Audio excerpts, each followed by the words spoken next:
ભાવનગર લઠ્ઠાકાંડ ને ભાવનગર લઠ્ઠાકાંડને લઈને હાલ અનેક ચર્ચાઓ ચાલી રહી છે, પરંતુ આ તમામ ચર્ચાઓની વચ્ચે હવે ભાવનગરના સ્થાનિક આગેવાનો શું કહી રહ્યા છે એની વિગતે ચર્ચા કરીશું.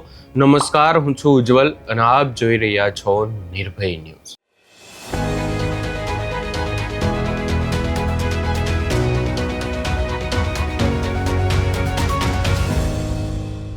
આપણને બધાને ખબર છે કે ભાવનગર લઠ્ઠાકાંડ થયો, 13 જેટલા લોકોના આખી ઘટનામાં મૃત્યુ થયા છે.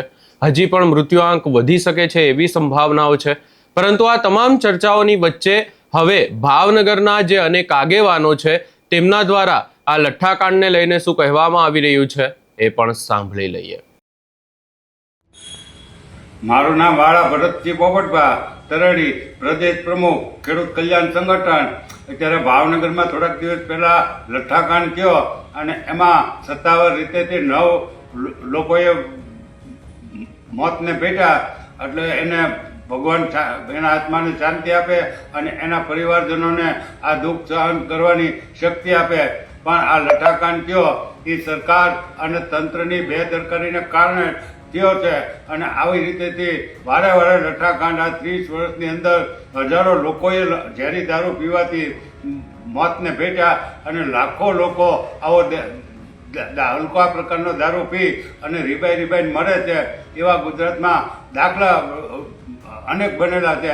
પણ હવે અમે સરકારને ઘણા વર્ષોથી કહીએ છીએ કે આ ગુજરાત ગાંધીનું ગુજરાત. ગાંધી તો આખા ભારતના રાષ્ટ્રપિતા હતા, સરદાર તો આખા ભારતના નેતા હતા. કાંઈ ગુજરાત પૂરતીના ગાંધીજી કે સરદાર પટેલ કાંઈ નેતા નહોતા. તો આખા દેશની અંદર ક્યાંય દારૂબંધી નથી અને ગુજરાતમાં દારૂબંધી છે. એટલે સરકારને અમે વર્ષોથી કહીએ છીએ કે હવે આ દારૂબંધી અને આ સરકારમાં તો હવે આ ભાજપ સરકારમાં તો આ લઠ્ઠાકાંડ નથી, આ અમે અમારી ગામકી ભાષામાં આ લોઠાકાંડ છે. ભાજપના લોઠાઓ જ આ દારૂ વેચી અને આવા ગોરખ ધંધા કરે. ઝેરી દારૂ આ મિથેલિન જે અત્યારે ભેળવે છે એ તો એક પ્રકારનું મેથેલિન છે, એ તો બહુ ભયંકર ઝેર છે. હવે 5-10 ગ્રામ માણસના પેટમાં ગયું હોય તો મરી જાય. અત્યારે 100 થી 200 ગ્રામ સુધી એના પેટમાં જે નીકળ્યો હોય એ માણસો બચે. એટલું તો હાથીના પેટમાં ગયું હોય તો હાથીએ મરી જાય. એટલે અમે કહીએ છીએ કે આ દારૂબંધી સરકાર વહેલી તકે ભૂપેન્દ્રભાઈની સરકાર હટાવી. દારૂ ચારેય યુગમાં પીવાતો આવતો, યુગોથી દારૂ પીવાતો. ભગવાન રામના સમયમાં પણ આપણે વાંચી છીએ, બધાને ખબર છે ઇતિહાસની કે એ વખતે પણ કુંભકર્ણને બધા દારૂ પીતા જ. ભગવાન કૃષ્ણના સમયમાં દારૂ પીવાતો મથુરામાં. અને આપણે બધા એના ઇતિહાસમાં સાક્ષી થઈ. ભલે મેં જોયું નથી કે ખબર નથી, નહીંતર પાછા મોરારી બાપુની ઘરે માફી મગાવવાના દીકરા થાય. પણ ભગવાન કૃષ્ણના સમયમાં દારૂ તો પીવાતો હતો અને અત્યાર સુધી ચારે યુગમાં પીવાના એવા પુરાવા છે.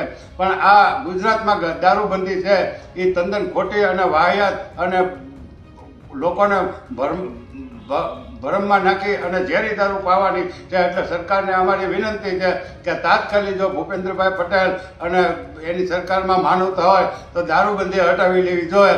હવે 4-5 દિવસ થઈ ગયા પછી કાલ ભાવનગરની અંદર જીતુભાઈ વાઘાણી આવી અને મોટા મોટી બણગા ફૂંક્યા, આંકા માર્યા કૃષિ મંત્રીએ કે હવે દારૂબંધી તો હટશે જ નહીં. તો દારૂબંધી ન હટે તો તમારે આ બધા ગરીબ માણસોને હું ઝેર પાઈને મારી નાખવાના છે. કોઈ આટલા લઠ્ઠાકાંડ ત્યાં 30 વર્ષની અંદર એમાં એકેય ધારાસભ્યનો દીકરો મેળવ્યો એવો દાખલો કરો, ધારાસભ્યના પરિવારનો કોઈ મેળવ્યો કરો, કોઈ સસન સભ્યનો દીકરો કે એના મા બાપ કે પરિવારના સસન સભ્ય ધારાસભ્ય દારૂ પીને લઠ્ઠાકાંડમાં ગુજરી ગયો એવો એકેય દાખલો હોય તો બતાવો. કોઈ અબજોપતિનો દીકરો મરી ગયો, એને તો બધાને દારૂ જેવો જોઈએ એવો ગુજરાતમાં ઘેરે બેઠા ચોખ્ખો દારૂ એને મળી રહે છે. અને જે ગરીબ માણસો છે એને આવો નકલી દારૂ, ઝેરી દારૂ ભેળવી અને પૈસા આપીને ઝેર પીવાય અને મોતને ઘાટ ઉતરવું પડે. એટલે અમારી સરકારને સીધી ચેલેન્જ છે. શંકરસિંહ વાઘેલાએ ઘણી વખત કીધેલું છે કે ભાઈ ગુજરાતમાં દારૂબંધી કાઢી નાખો. આખી દુનિયામાં ક્યાંય દારૂબંધી નથી, એ ગુજરાતમાં અને એમાંય ભાજપવાળા આવ્યા પછી, આ નરેન્દ્રભાઈની સરકાર આવ્યા પછી તો આખો દારૂનો ભૂંગળીઓ વાળી દીધો. અત્યારે 80% લોકો દારૂ પીવે છે.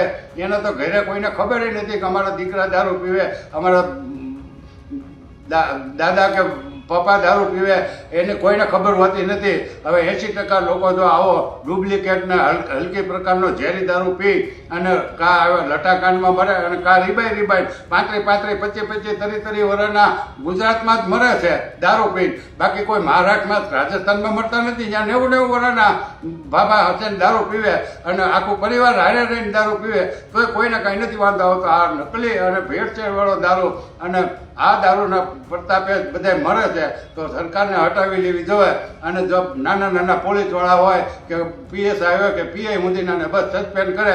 આને તો ઉચ્ચ કક્ષાના અધિકારીઓ ગૃહ વિભાગના મુખ્ય અધિકારી હોય એને રાજીનામું આપી દેવું જોઈએ. ગૃહ મંત્રીએ રાજીનામું ઓન ધ સ્પોટ આપી દેવું જોઈએ. એક ઘડીનો વિલંબ ન કરવો જોઈએ. તમારી કરતાં તો લાલ બહાદુર શાસ્ત્રી હારા હતા, ખાલી રેલવેનું એક્સિડન્ટ થયું તરત રાજીનામું આપી દીધું. તમારી પાસે રાજીનામા પ્રજાને માગવા પડે એ જ તમારી માટે શરમજનક બાબત છે. એટલે મારી વિનંતી છે કે હર્ષભાઈ સંઘવી અને ભૂપેન્દ્રભાઈ મુખ્યમંત્રી ભૂપેન્દ્રભાઈ પટેલ અને જીતુભાઈ વાઘાણીને તો અત્યારે રાજીનામું આપીને ઘર ભેગીને થઈ જવું જોવે. જો તમારા કામ તમારા માનવતા હોય દારૂબંધી ગુજરાતમાંથી હટાવી લ્યો બસ, તો અમારી એ જ માંગ છે. બાકી જ્યાં સુધી દારૂબંધી નહીં હટે ત્યાં સુધી ગુજરાતમાં આવી રીતે રોજ લઠ્ઠાકાંડ થવાના. જય હિન્દ, જય ભારત. અહીંયા વાત સ્પષ્ટ કરવામાં આવી રહી છે અને સીધી જ વાત અને સીધા જ પ્રહાર તંત્ર ઉપર કરવામાં આવી રહ્યા છે કે આ તમામ બાબતો ચાલી રહી છે, તંત્રને ખબર પણ છે, પરંતુ તંત્ર દ્વારા કોઈ કાર્યવાહી કેમ નથી કરવામાં આવતી એ એક સૌથી મોટો સવાલ છે. ને આ સવાલ તમામ લોકોના મનમાં ઊભો થઈ રહ્યો છે કે આખરે કોઈ ઉચ્ચ કક્ષાના અધિકારીની સામે કોઈ કાર્યવાહી કરવામાં આવશે કે નહીં. આગામી સમયમાં હવે જોવાનું રહેશે. આ સમગ્ર બાબતે તમારો શું અભિપ્રાય છે એ અમને કમેન્ટ કરી જરૂર જણાવશો ને અમારી ચેનલ નિર્ભય ન્યૂઝને લાઇક, શેર, સબસ્ક્રાઇબ કરવાનું ભૂલશો નહીં.